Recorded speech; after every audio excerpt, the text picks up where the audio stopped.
Hello friends, ஒரு சிம்பிளான ஸ்பைசியான fried rice ரெசிபின்னு சொல்லலாம்.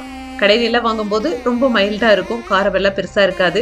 இது வீட்டில் இருக்கிற சிம்பிளான பொருட்களை வச்சு செஞ்ச ஒரு ஃப்ரைட் ரைஸ் ரெசிபி தான். நான் ஒரு 2 டம்ளர் பாஸ்மதி அரிசி எடுத்திருந்தேன். ஒரு அரை மணி நேரம் ஊற வச்சுட்டு அரிசி வேகிறதுக்காக தண்ணி கொதிக்கும் போது 1 ஸ்பூன் உப்பும் 1 ஸ்பூன் எண்ணெயும் அதில் விட்டுட்டு அதுக்கப்புறம் அரிசியை ஒரு 90% வெந்த அளவுக்கு எடுத்து வச்சுட்டா போதும். சாப்பாடு ஒரு 10-15 நிமிஷம் ஆறட்டும்.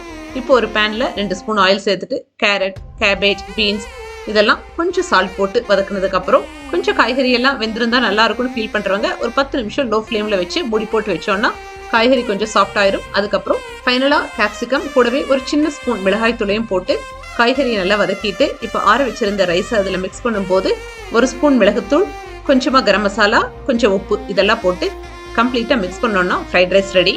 இன்னைக்கு காலையில 10:30 மணிக்கு நம்ம யூடியூப் சேனல்ல லாங் வீடியோ போஸ்ட் பண்றேன், செக் பண்ணி பார்த்துக்கோங்க. தேங்க்யூ.